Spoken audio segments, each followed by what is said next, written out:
All right, we are here live with the tennis hacker, Richard Bryce, one of my favorite and least favorite people ever to come on live streams with me. My favorite because he's super interesting, knows what he's talking about, very insightful. It's amazing content. Not the biggest fan of what he makes me do on these live streams, but tonight I hear he might be putting himself through the ringer. Richard, thank you so much for coming on. In all sincerity, you are one of my favorite guests, if not my favorite guest. Well, thank you for inviting me, and I'm not sure that I believe you. I think you probably say that to everyone, but I do. hopefully, I say that to hopefully you every don't say single the part guest. about least favorite to everyone as well, because some I people might get offended by that. yeah. But no, seriously, it's so fun to have you on. And tonight we're going to talk about how to retrain the tennis brain. First of all, Yes. you just kind of do this anyway, and then you had to kind of take your own medicine in a way because something happened to you. So first of all, tell everybody kind of who you are, what you're about, how you got started in it, and then we can get into what happened to you and how you actually went into retraining your own tennis brain and how people can take what you did and learn from that. I guess my full quick story is I played tennis as a junior. I was a reasonable junior. I definitely wasn't a world beater because my timing sucked. And yeah, when your timing sucks, it means that you can't attack the ball without spraying unforced errors. So you get the choice of whether you just make unforced errors and lose, or you turn yourself into a grinder and win 5 hour long matches when you're going to win them. So I chose that option and I was okay, but it wasn't really the way that I wanted to play. I went into coaching, coached full time for a while, but I spent most of my time kind of training a lot of tennis players. But then what brings me here today was I got in a bad mountain bike crash and I started to learn neuro rehab to rehab the concussion from the mountain bike crash and to rehab my messed up shoulder.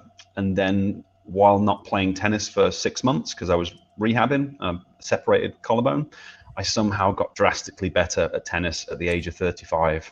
So a lot of concussion rehab is Mm. about training the visual system, training the balance system, basically training the underlying parts of the brain that control the way that we move. So it turns out that I had visual deficits and coordination deficits and balance deficits that I didn't know about. Like I thought I was a decent athlete, but there was clearly things that I wasn't good at because I wasn't able to get past a certain point. And then I trained my brain for a while and suddenly I was able to do it. And then I got pretty good in my Wow. late 30s.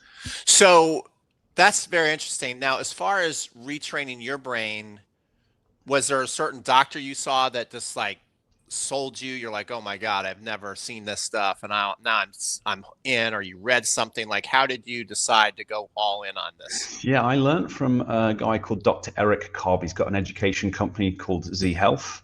I'm not going to say it's the cheapest courses in the world, but they are amazing and life-changing. So it was him that I learned from. So I kind of went through his whole curriculum. Since then, I've done applied neuroscience, functional neurology stuff with a couple of other doctors, educational systems as well. But that was who I started with, and he is an absolute genius of a man that Mm, created an insane system. very cool. Well, tonight, first of all, if you're in, guys, I already see we have someone from Oakland, California in the house. I think your football team didn't do so well today. I'm sorry about that. And we have Dave from Colorado. Oh, by the way, my Georgia Bulldogs yesterday. I don't know if you saw it, Richard. Amazing. The Ole Miss. We took them out. We're down the whole game. It was incredible. But The anyway, who? The what? What sport are we talking Georgia about? Bull. What? Georgia Bulldogs, like the greatest Oh. college football team ever. Come on. Oh yeah, no, I'm a massive fan of the Georgia Bulldogs. I forgot to mention that at the start. Watch Okay. so much American football. So you do make two big promises tonight that I think, I want to kind of foreshadow a little bit. You say one exercise. I know I'm ready to sign up for this one. I know everybody would.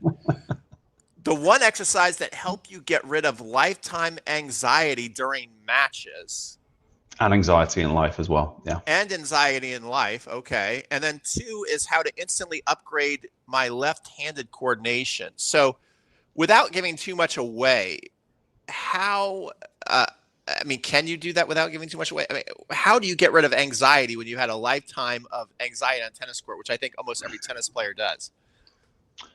So the brain controls everything that we do and everything we've ever done. So when you're learning to hit a forehand or a backhand or a serve, you're rewiring your brain. If you develop bad habits, that's rewiring the brain. If you develop good habits, you're rewiring the brain. It's like everything we do is controlled by the brain.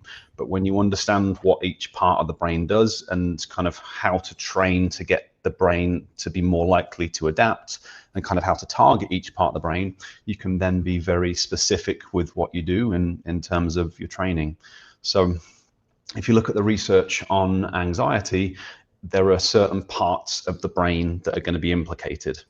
Depending if you want me to, what time is it in EST? It's okay to put people to sleep at 8 p.m., isn't it? Yeah. People on the West Coast, it's a bit early to sleep, but there's a part of the brain called the insular cortex, which kind of lives underneath, that's really important for anxiety. There's a part of the back called the cerebellum, which is really important for anxiety and vision and balance and coordination. And there's a couple of other areas that are just basically involved in regulating unwanted thoughts. And the way this works, if the part of the brain that controls something isn't doing its job properly, you can't do the thing that it controls. So if the part of the brain that should stop unwanted negative thoughts isn't working, you have unwanted negative thoughts. If the part of the brain that controls the coordination of your right hand isn't working, you're not going to be an amazing tennis player. So it's all controlled by the brain. It's just about doing the exercises targeted to, or finding what's not working on optimally on yourself, and then doing the training to kind of create changes within the brain. Wow. And so, by the way, guys, we're up to 75 people already. Great job. Cool. Hello, 75 people. Yeah. And we have, I know Jennifer from Puerto Rico. Actually, I ran a clinic, Jennifer, just so you know, just this weekend with Shadija Robinson, who trained you down in Puerto Rico, former #1 Georgia Bulldog. There you go. So, all right. All comes back to the Bulldogs. You are going to, if I am reading your email correctly, that I pretty much just shared with my list, is you're going to show us an exercise tonight. Yeah. That's going to help with this whole tapping into the certain part of the brain to get rid of this anxiety. Is that right? What I am going to show you tonight is absolutely, definitely not what I would recommend that anyone start with if they were wanting to try and reduce anxiety in tennis or in life, because it might be a little bit too much. It's too advanced. Depending on the system, I definitely didn't start by doing this exercise. I started by working on these underlying systems more gently.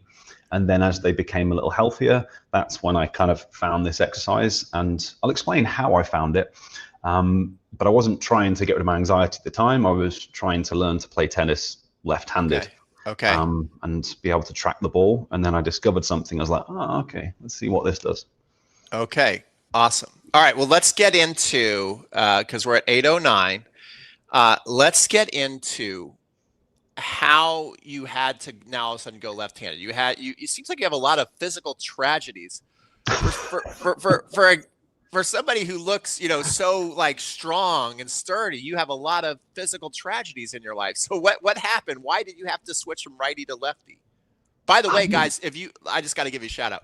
If you go on Richard Bryce's YouTube channel, Tennis Hacker, you can see the process, and the guy is damn good lefty. Like he's getting really good, and that's just in a couple of years. So why did you have to go from righty to lefty? That's brutal.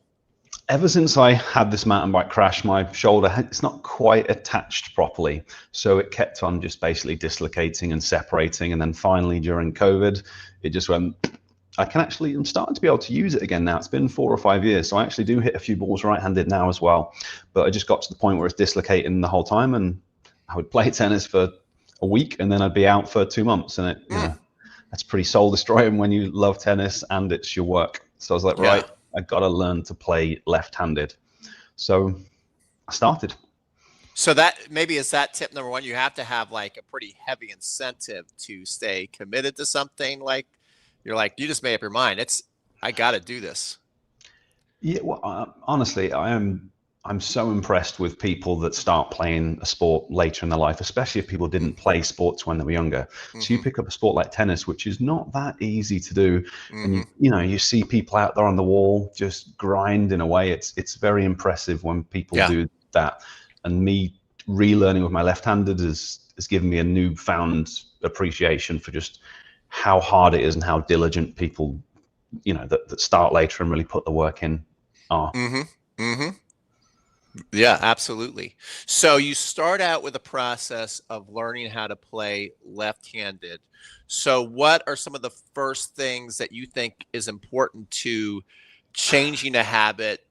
Not necessarily someone has to obviously switch their hand, but what are the steps to actually build new skills, new neural pathways so that it starts to feel at some point kind of second nature?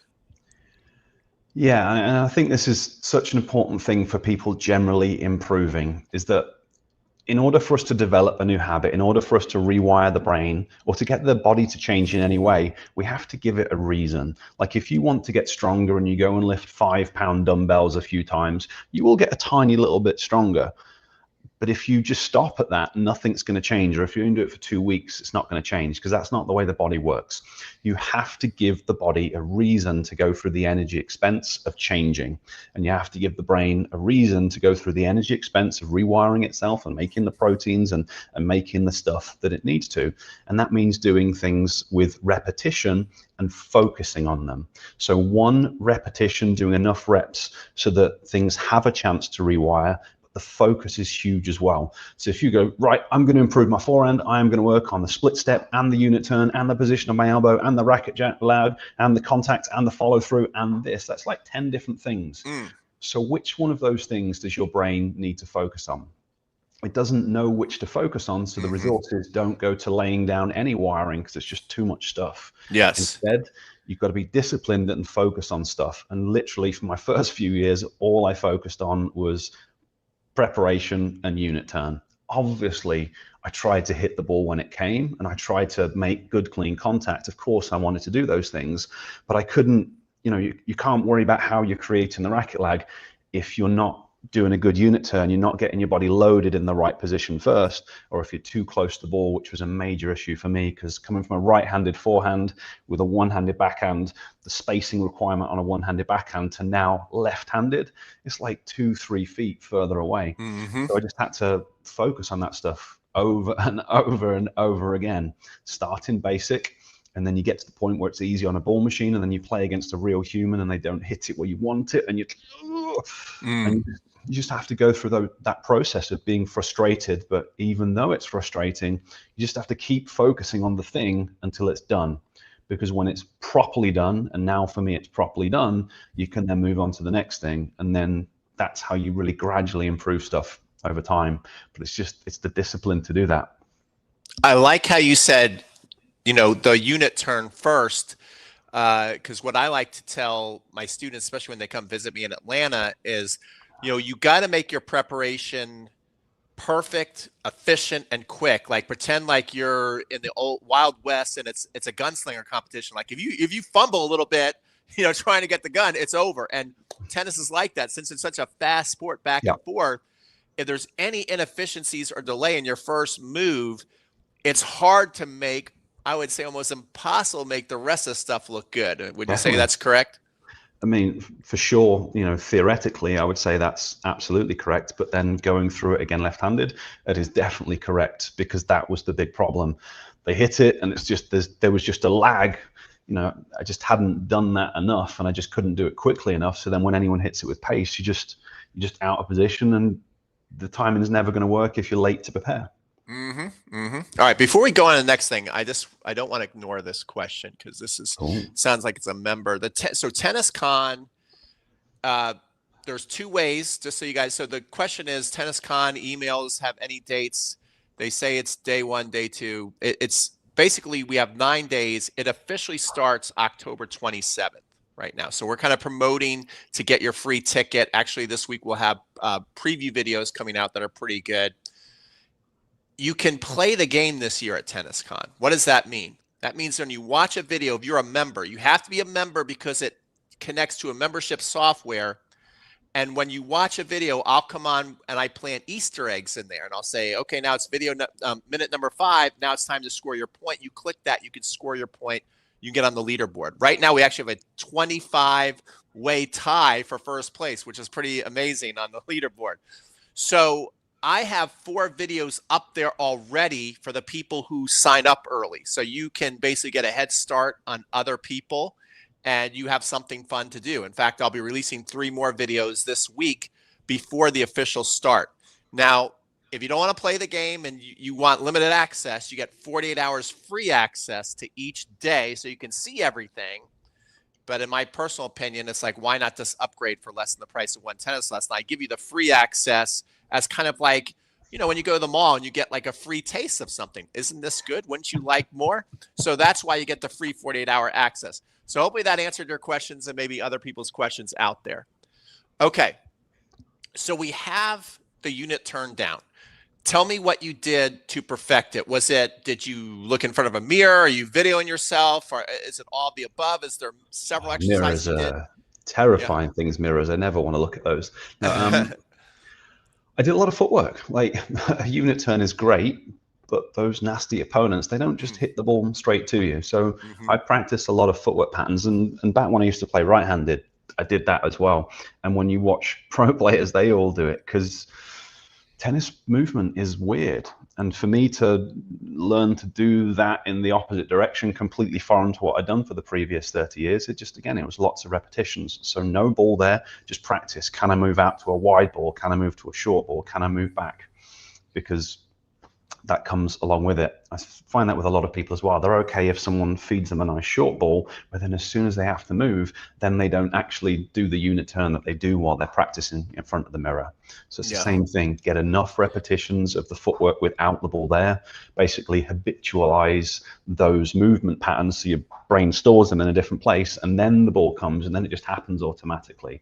But it's very hard to make happen in real time when you're kind of moving to the ball without having pre-practiced it. Yes. That I love that you said that, because if you watch the pros, if you watch YouTube, there's lots of videos of the pros training. You can pretty much find anybody who likes to post videos who's a pro. They will post videos of themselves doing footwork drills. And obviously we have the best of the best movers like Coco and Carlos. But everybody on the tour does footwork exercise because they know it's a non-negotiable. You have to have amazing footwork to be on the tour. Otherwise, you're not on the tour. This is a big opportunity for club players because everybody on the tour has amazing footwork. That's why they all train it. If you're somebody who actually will take the time to do footwork drills and make sure that you're preparing the right way with your footwork movements, and that your first move, with the feet, it's all efficient. Then your steps to the ball, you know how to set up and hit a semi-open stance, a full open stance, a step-in ball, even hitting off your back foot the right way. You're going to be able to play so much better and with such less nerves than the rest of your competition. And you will stick out like a sore thumb. And don't be intimidated by the word footwork. It doesn't equal foot speed. I know many of you out there are 50, 60, 70, maybe even 80. There's a big difference between footwork and foot speed. Is that what you're kind of saying? Yeah, and I know. I mean, I do watch a few online videos to see what other people are saying, and everyone's just obsessed with what the arms are doing and exactly how you create racket lag and I don't. Maybe I'm just not any good. Maybe I'm just rubbish at this stuff. But for me, if I don't get my feet in the right place, I can't do the rest of the shot in the way that it needs to. And like, especially on the forehand side, there's like 6 or 7 different footwork patterns that you need as you're making contact with the ball. So call them swing steps, call them contact, footwork, whatever it is, what you actually do with your feet while you're making contact with the ball. And unless you do the right thing with your feet, you can't deal with certain types of forehand. So if you're pushed out wide and you want to go back deep cross court, you can't do that in a neutral stance with a regular follow through and with your feet just moving in the way that most people think their feet should move. It just doesn't work like that. You watch all the pros, they all do a reverse single leg pivot or they do an outside hop. There's like 2 options they choose in that position. And unless you can do those footwork patterns, you literally just And again, maybe it's just me and the pros, but you literally just can't hit those shots without your feet doing the right thing. So it's just such an important part that people don't seem to work on, and it doesn't Okay. get coached that much. Yeah, 100%. Okay, so we're working on the footwork, working on the preparation. What's the next big ticket item you start to focus on to retrain and hit with your opposite hand? On court, nothing. Okay. That was it. It was just like Now, tennis is, and bearing in mind the last time I made a video, I've improved fairly drastically since then. I'm feeling I feel like I can play properly now left-handed. So like execute most shots to a pretty high degree of certainty. So it's just, but I didn't have to focus on the other stuff. It was just get the feet in the right place, make sure that you're loaded and in position, and then once you can do that, then you can start to let the timing flow. So now I'm kind of tweaking the timing a little bit, but honestly, for the first, it's been 4 years now, I'd say. The first 4 years were just on the footwork and setting up in the right position and doing a good unit turn. But yeah, you've got a secondary thought. And I know I probably sound boring saying this, no. but you cannot hit high level strokes unless you set up in the right position, in time. It just doesn't work. So it's resisting the temptation to think about the fancy stuff that just doesn't matter and focus on the real underlying problem. So that's all I did. I just did the same drills over and over again. There's no magical drills in tennis that are going to let you do stuff. You hit down the middle, you hit cross court, you hit cross court 2 down the line. There's about 4 or 5 options. And then you just focus on the stuff that you can't do until you can do it. And that was it. Yeah. One of my favorite, I got to take a lesson with Rick Macy several years ago. And he has, oh, thank you. And he has all these sayings all over his fence. And one of my favorite ones is master boring.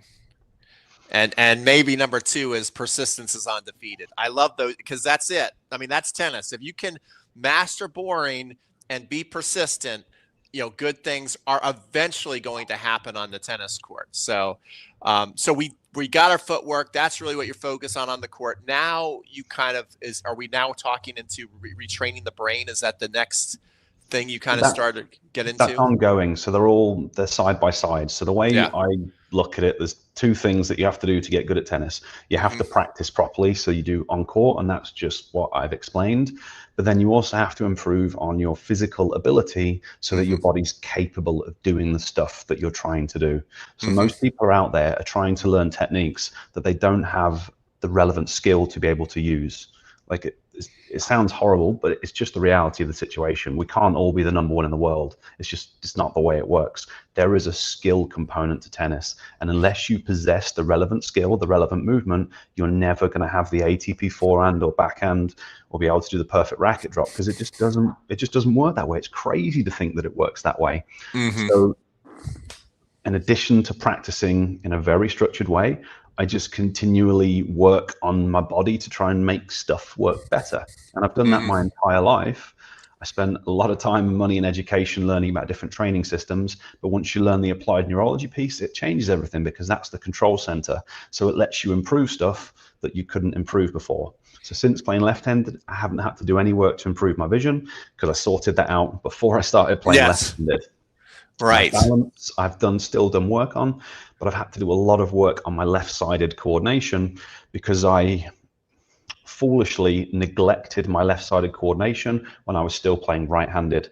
It would have benefited my right hand as well, but I just, there's only so much time, and I'm not a robot, and obviously clearly not perfect, so I just neglected it. But then when I changed to left-handed, I was like, right, you've got to sort these coordination deficits out. So that's what I really focused on at the start, left-handed. And then once you've got the coordination, once you've got the vision, once you've got the balance, once you've got the skill, it's just a matter of time if you practice properly. But if you don't have the movement capacity, you don't have the skill, doesn't matter how much you practice on court, there's going to be a serious cap. So that's what I did. So it says exercise. Should we do exercise number 1 first? Would help me get rid of my lifetime anxiety in matches, or should we do exercise 2? Which one do you want to do first? Let's do exercise 1, and then I'll sit down for a minute and see if I can turn green. Oh my gosh, this is exciting. It is, but the way that I found this one, the screen might be all right for the first one. I'm going to put you in the solo layout. I'm going to remove myself from this. This is exciting. Yeah. So the way that I found this exercise was when I started to play left-handed, I was just playing around on the wall, and I just kind of hit myself a slice backhand, and I went out to try and slice it, and then I spun round, as you do when you're pushed out wide on a slice backhand. It's just the fastest way to get back.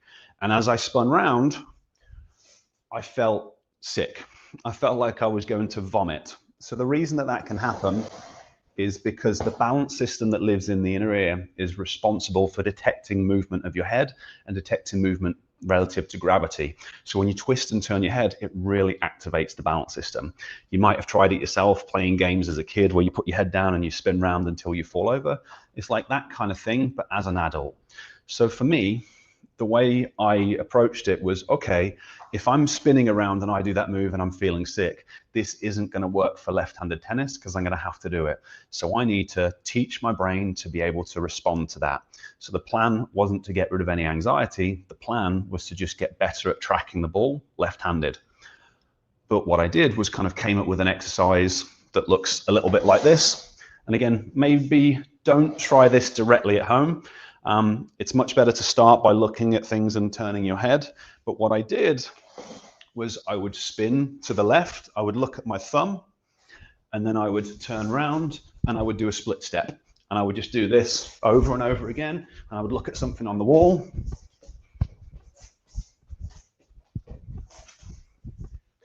And I would do that about 10 times. And I think I just did maybe 4 reps then.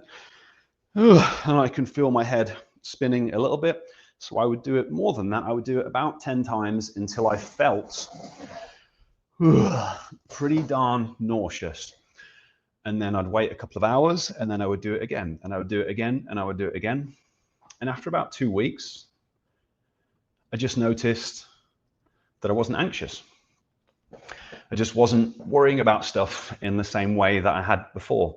So that wasn't my intention. It's just, this is a really, really strong training exercise for the vestibular system that lives in the inner ear, for the cerebellum, which is really important for regulating unwanted thoughts, and for an area called the insular cortex, which is also really important for the way that we feel emotionally and for anxiety and for a number of different things. So it was just a training exercise for that I found by mistake, but I kept on doing it and it worked really well. So that was the exercise. Very strange looking, but because of the underlying brain areas that it targets, it had a very profound impact on my body. So if you try that, will that have the same impact on your body? Probably not, because you haven't got the same history of me in terms of concussion and the areas that are working or not working. Your body might respond well to it, or it might not. It's a very good training exercise, though, for training the balance system. So it can be really effective for helping you to track the ball more effectively. So that was the exercise, Peter. Why do you need to spin? You need to spin because that's how you activate the balance system. So I don't have any props or anything with me, but we've got, it's called the vestibular system. It lives in the inner ear. It's got different receptors that respond to movement in different directions. So if I turn my head to the right, it activates the vestibular system on the right and pushes my eyes to the left. So there's like reflexes that control our eyes and reflexes that control our posture. So when you spin, it just challenges this system in a really heavy way because I'm spinning to the right, and then I'm spinning to the right again. So I'm doing a lot of spinning to the right. So it's activating the balance system on my right side. So that's why you're spinning, or that's why I was spinning. Okay. And when you started this out, the spinning, you knew you were working on the balance system, but did you know that it was also tapping into the parts of the brain that, control thoughts and anxiety? Did you know that, or did you Oh yeah. Okay, you already knew that part. Yeah, but I just, to be honest, I didn't I'm English. We've got nasty teeth because we don't go to the dentist. We don't have the same stuff that you have in North America. So I never went to the doctors and things like that. I'm sure if I did, I could have got diagnosed with anxiety, but that's not what we do in England.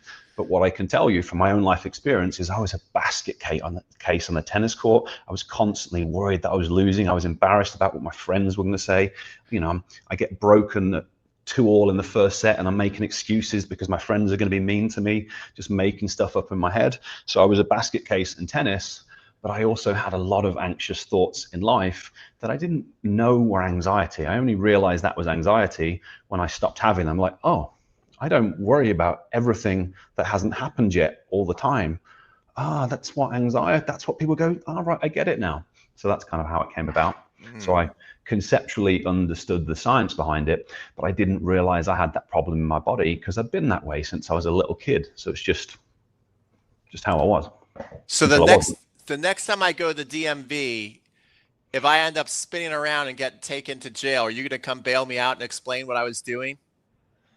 Sure. I mean, it's only a 33-hour drive. It won't take me long to get there. I think you're the only one who could explain why I would be spinning around in public. But all right. First of all, we got to when legends come on. We did have John Craig. I don't know if you guys saw me put that up there. So John from Performance Plus is here. We also have Maribon Aranshad, and I want to reveal this for everybody. Take a look at that. That's one of the little prize they're going to give out. Isn't that cool? Me and Maribon, and then you could put this as an ornament, and you could put it up on your tree. But Richard, I don't know if you noticed this. We're gonna give away one of these tonight. Maybe we should give the one away that one of your trophies. Yeah, well, this is not one of my trophies. I've been collecting those forever. This take a look at that. Who's on that? I saw Ian. I saw. You're right there. Oh, me. There, you're right there. Don't you see look at that. Yeah, this is a Tennis Con tumbler. That is serious stuff. And it's got everybody on it. All our instructors this year. Guys, should we give one of these away tonight? Who wants me to give one of these away tonight? This will be some warm up for some of our trivia and also people become members. But we'll give one away tonight. Let's see. We have of your skills. All I know is tennis and brains and training people. How do you make that? How do you get that to happen? You call somebody who loves tennis and takes tennis lessons, and they make stuff like this, and we made it together. I did say I wanted everybody. I showed her the logo, and I said I want everybody on the cup this year. So, yeah, very cool. Yes, says. Oops, disregard. Do it. I haven't. No one's really commenting that. Okay, yes. I want. Can I comment on this? Can I? I want the Bryce. Ian West.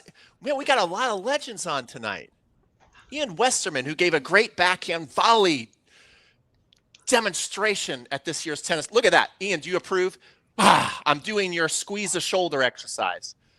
Oh my gosh. I'm so much better without the ball. It's crazy. Aren't we all? Yeah.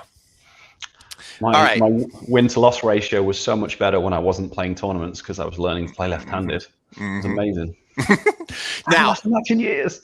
Somebody, you said you go to the right, you go to the right, you go to the right. Somebody did ask, do you then go to the left after that? So a person could definitely do that exercise to the left and to the right, and it would be a very powerful exercise targeted to those brain areas on both sides. For me personally, I didn't, just because I've done various assessments myself, and I had issues with the vestibular system on that side.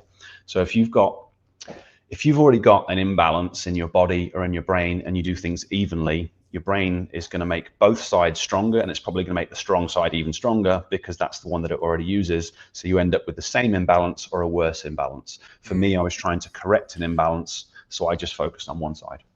This is like, like when you watch the US Open at night and they show all the celebrities in the crowd. That's what this live stream is like. We got Stokey on here. It's Sunday night and no one's got anything to do. It's great. Don't say that. Don't diminish what we're doing here. Come on. No, it's like we're the hottest ticket in town is what's going on. Do the Bulldogs not play on Sundays as well? Is that not a thing? No, college football is Saturday, buddy. Actually, the Falcons are playing right now. They're playing right now. And Atlanta they're Falcons. another team that plays that sport? They're the Atlanta Falcons, and I'm really disappointing you. Anyway, Well, we should get on. We should get I've on been to the next disappointing thing. me for my whole life, so it's okay. We got over 100, by the way, which is amazing, Good. and Good we have number. all these celebrities on. And the next thing that so that's how to get rid of anxiety. You spin around I am like not a telling crazy people that, person. Can I just say, right, what I I would feel start better with, already. I feel better. Hold what on. I would start with to train the vestibular system is definitely not what I just showed you. I know would that's start by advanced. looking at my thumb, turning my head to the left, bringing it back slowly. Doing that 3 to 5 times, then doing it to the right, bringing it back slowly, then up, then down, and then the 4 different diagonals. So that's what I would start with, because that's a much more, and that is what I started with, a much more gentle way to train the system and activate all the receptors. I'm going to start doing that in line at the bank behind somebody. It's going to clear the bank out quick, isn't it? You'll get to the line front faster. That'll also get over my fear, right? To do that takes a lot of nerve. So I'm just killing so many birds with one stone. All right. So we just went through on how to get balance, and but you have to get more advanced skills like Richard before you even try that will work for you. Okay. And then, or am I wrong on that? It may work, it may not, but you kind of have like this skill set. So you kind of built up to that where you had that benefit. I'm just very cautious when I tell people to do things. There is a spectrum. I'd had a lot of blows to the head when I was younger. So when I started doing this stuff, it didn't make me feel very good. But I've done this stuff with people in their 60s, their 70s, and their 80s. And they look at me and go, "What are you talking about, you swear word? I don't, this is easy." So they look at me like I'm an idiot because they do it without feeling sick. So some people feel fine, some people feel really sick. So I just like to give cautions and say, don't go to the point where you feel sick. It's not my fault. 5 goes when I'm in the... Oh, now that is serious stuff. Dave's serious about his tennis. Okay. If you like that sort of stuff, red light saunas, or if you just do red light therapy, there's some fascinating research that shows that primes the brain. So if you do red light therapy on your head before you play tennis, or before you do your brain training, or before any training, it helps the brain to adapt and make plastic changes more easily, is what the research seems to be saying. So keep doing what you're doing. I feel like I need you to come out here for a week and we just make like a bunch of crazy videos. I think that would be just the best. Okay. That is, I mean, you don't see this on many live streams, guys. This is good stuff. Red therapy on the brain before you go play. Okay. I like it. I like it. All right. Exercise number 2 is how you can instantly upgrade your left-handed coordination. I imagine if I'm a lefty and I want to go to my right-handed coordination, that would work, right, as well? Or is it just go from right to left? So it very much depends on the parts of your brain that need targeting. So this one, I think my entire brain needs to be targeted. Having done assessments with you previously, I'm going to plead the fifth. It depends on the parts of the brain that need targeting. So this second one, it built off the first one. So I was like, that is obviously a crazy stimulus for my right vestibular system, and something called the pons, which is just like the middle part of the brainstem.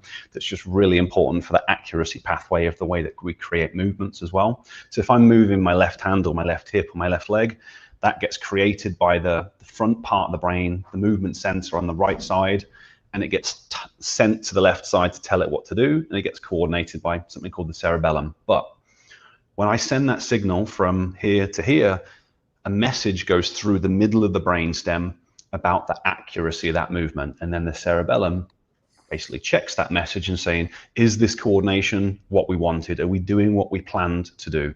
So this exercise kind of takes advantage of a couple of different pathways in the brain. And it was like night and day, because I had been trying to work on my left hand. I've been trying to improve the coordination, but I just I didn't spend crazy amounts of time on it. And then this one, it was just night and day, just lit my brain up. The coordination was good, and it's just stayed there ever since. Okay, so should I put you in solo layout? Yeah, I'll show the assessment, and then I'll show the exercise. Okay. So, ooh, camera. So the assessment is a hand wraps assessment. So if you go to a neurologist, they'll do this assessment on you to identify the coordination in a certain part of the brain. So I get excited by this stuff. Some people miss the point. What we're doing is rapidly pronating and supinating the hand. So we're assessing a part of the brain, which is a big deal on its own. But if you think about your tennis, pronation is what allows you to control the angle of your racket face on the forehand. Supination is what allows you to control the angle of the racket face on the backhand. Pronation is what gives you the racket head speed and allows you to control the angle of the racket face on your serve. So your ability to be able to control the angle of your racket face in large part depends on how well you can do this movement and how well these brain areas that create and coordinate this movement are doing. So my right hand was pretty rapid, and what I'm doing is this. Ian, I would love to. So I'm hitting one side and then the other, and I'm making a slapping sound, but I'm trying to be really accurate with this movement.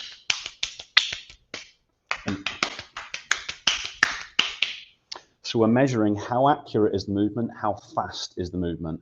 And my right hand used to be good because I already fixed that, but my left hand sucked. So the drill that I did to correct the problem kind of built off the last drill. So I've got a stick with letters on. I'm going to look at that stick and I'm going to spin round. And then I've got two charts over here on the wall, and the charts just have letters on.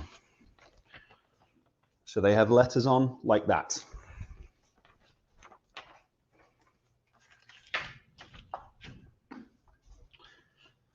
So what I'm going to do is I'm going to spin around, and I normally do like 10 times. Spin around again to the right because that's the side I need to work on until I was pretty much ready to vomit. So I do that 10 times. And then while my eyes are bouncing around and I'm feeling nauseous, I do a chart exercise to improve my visual processing speed. But I stand here. So what I'm forcing myself to do is I'm forcing my eyes to look to the right, my right eye to look to the right, and my left eye to look to the left. So a very specific direction to target parts of my brain that weren't working very well. So this is what it looks like. I'll maybe only do 5 so that I don't feel too horrific for the rest of the conversation, but I'm keeping my eyes focused on the letter. And then I compose myself, or try and compose myself. My eyes are bouncing around everywhere, and I do the chart drill. So P, A, W, F, T, J, P, S, A, T, Q, A, S, U, A, M, X, T. I made a mistake there. P, A, W, F, T, J, V, S, A, T, Q, A, S, U, A, M, X, T. And that's it. And normally by the end of 2 or 3 times through, I've stopped feeling so dizzy and nauseous. But then what I found, I just did my left hand relax and it just completely lit it up.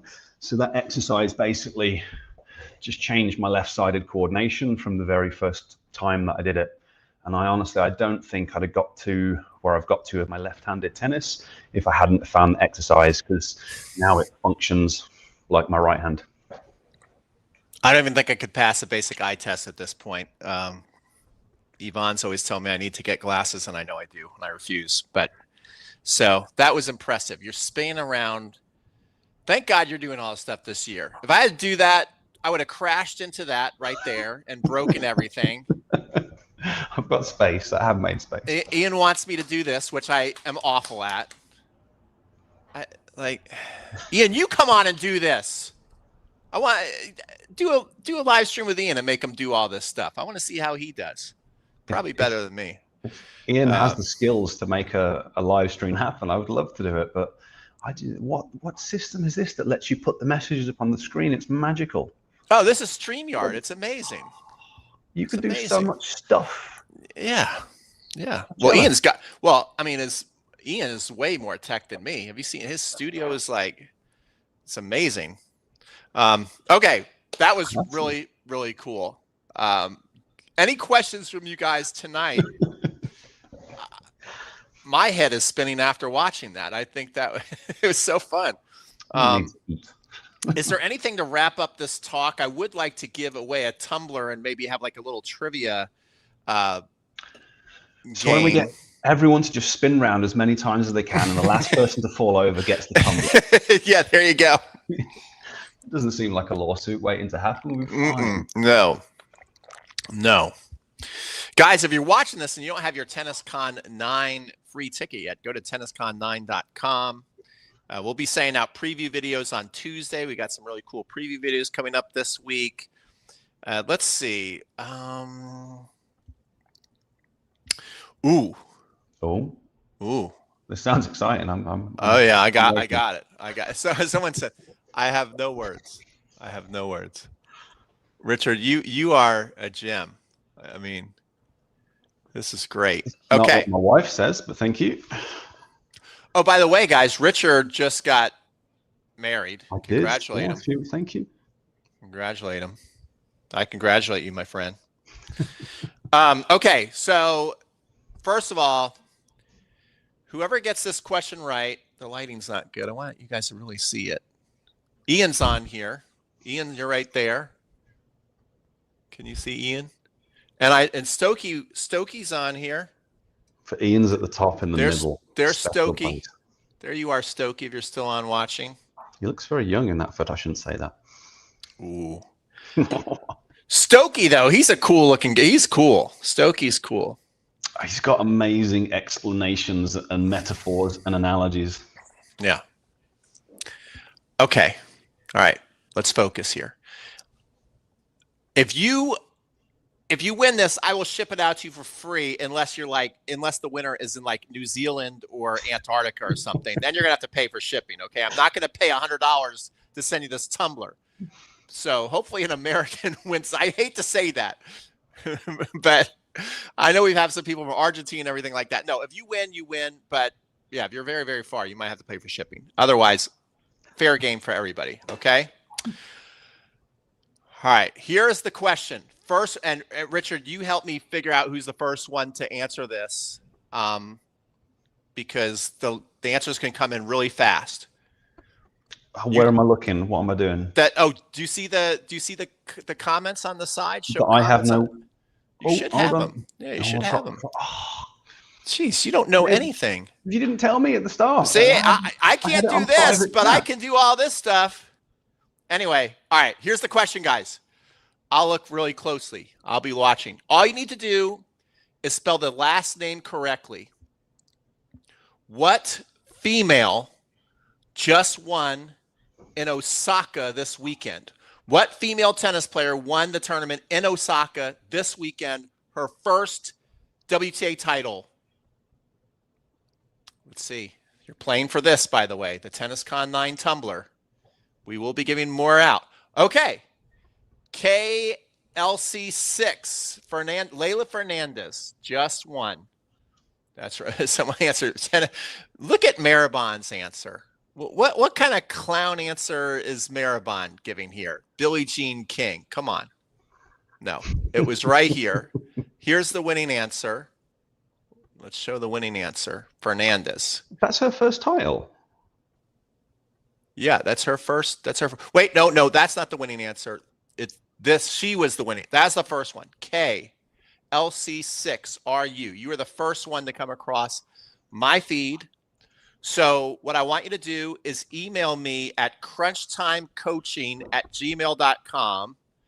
Let me see if I can find that on my banners. So you can make sure. You guys should all have my email by now. I mean, gosh, I email you like 10 times a day at this point during TennisCon.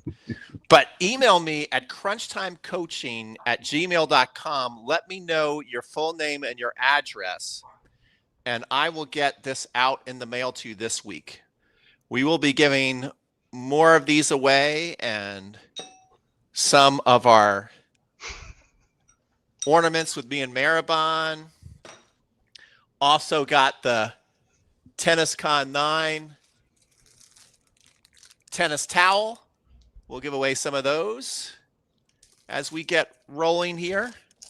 So a little warm up on cool gifts. Plus, remember, if you upgrade to lifetime, you're playing for 2 days of training with me and Maribon. 8 people are going to win that. 8 are going to win that. The second prize is a Pongbot ball machine, which is this cool ball machine that's smarter than I am. And third prize is a fast track training aid where you can hit up to 1,200 balls in an hour. It really will groove your stroke. So if you want to learn how to play opposite handed like Richard, that's probably a cool thing to use. Plus you can do great footwork exercise with that fast track too. I've seen a lot of people do a lot of creative stuff with that thing. So yeah, I think this was fun. Like, was it fun tonight for you? This is pretty good, huh? It's always fun. That's why I like doing them. Okay, there we go. Next time we're going to have to make you do exercises, not me. No. I know everybody'd love that. I'm so happy I got out of this live stream without having to do any of that stuff. You can try that one after, see how you get on with it. I was kind of like damaged after that because, you know, I'd run camps and people would come from out of state and they saw it and they'd be like, oh yeah, I saw you with Richard and it was hysterical. Like, it wasn't that funny. It didn't make me feel good about myself. All right. I'm not a psychologist. I don't want to diagnose anything. Well, maybe I need to spin around and get rid of all my anxiety and negative thoughts. Ian Westerman says, pretty sure Richard is more coordinated with his left hand than I am. What a legend. Honestly, Ian, I've been working on my left-handed game so I can get to the point and come and beat Mark Sandersaint on camera. That's my only goal in life. He's never met me. He doesn't know who I am, but I've seen his videos and he needs a smile wiping off his face. Oh yeah, he's kind of a smart, you know what, but he's pretty good. Ian, don't sell yourself short. You have great strokes. Thank you for a great program. Someone said awkward. Where is that? Awkward. I love it. Good comment. Lots of fun, guys. I will set up a match. Okay. Cool. Well, I think that's it. This week, guys, be looking out for preview videos from me. TennisCon officially starts on October 27th. And if you sign up and get lifetime now, you get to get rolling and score points. And it's very competitive this year. Like I said, I only have a leader. I have to ask my web developer how I can see everybody's score, but the top 25 on the leaderboard are all tied for first place. So people are watching these videos. That's a testament to you guys for being focused, and that's a testament to our instructors for giving content that's worth watching. So, and all the instructors are great as every year, and the material is really good. You want to tell everybody what your I was going to say, can I do a pitch? Yeah. In mine, I've taken you through a series of balance assessments. So mine is all about improving balance, but I've kind of given you 4 or 5 balance system assessments so you can start to figure out what does need targeting with your training. But the context behind it, and what I haven't mentioned here, is that these systems are all really involved in your ability to focus on court as well. If you don't have good balance, if you don't have good coordination, if you don't have good vision, your brain just gets overrun trying to move around the tennis court, which means there's less bandwidth for you to focus on what you're supposed to be doing and to make good decisions and choose the right shot. So my video this year is about, right, how can we assess balance and how can we train and improve balance so that then we've got more bandwidth left over for focusing and decision making. All right, let's talk about focusing and decision making. John Craig reminded me of something very important to say, and that is that Wednesday, 12 p.m.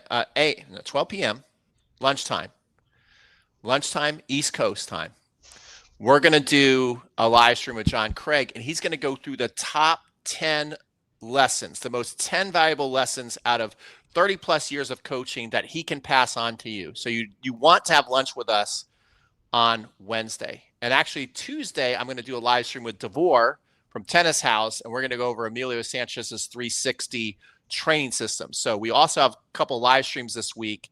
Don't miss those. You'll be getting emails on them as well. I don't think I've left anything. I think we're good now. John, is that good? John also has 2 presentations this year. One on the serve. You can go in there right now and watch John as he does his perfect setup, perfect toss. Great drill you can go do right now tonight if you get lifetime access. And he also goes through a mid-court drill. So lots of good stuff. I just don't want to end the stream. That's why I just keep rambling. But John, okay, he said he approves. Let's see, John. What's going on Wednesday? Will any of the live streams be recorded? That sounds like an important question. The live streams are recorded and they will live on YouTube. So whenever you got these emails, you just collect them, and I'm not going to take them down. They're a part of tennis history. Not a good part of tennis history, but they're a part of tennis history. No, I think they're a good part. Subjective. I think, no, actually great. Actually great. We got the totally obsessed tennis players on who will watch this, and great instructors. So you can't beat it. All right, guys, that is it. We're ending it. It's over. We'll see you. Make sure to follow Richard. Where should people be signing up and doing stuff with you? It's kind of like the hot wings, you know, hot wings at the end. Just like YouTube. That camera. Go ahead. Just YouTube, Tennis Hacker. Or you could email me, richard@tennishacker.net. I never make posts on Instagram because I don't like Instagram. So just YouTube or email. That's the way. Okay, YouTube or email. You know what we're going to do next time? We're going to make this a hot wings like episode where you have to eat wings, answer questions, and spin around in a circle at the same time. Can I swear I friggin' love hot wings? Let's do it. That's what we should do, a wing challenge next time. That not quite tennis content, but who can eat the most wings? We're doing a wing. We're going to do wings, talk tennis, and we're going to spin around till one of us throws up. All right, we'll see you guys later. I'm getting myself in too much trouble. Good night, everybody.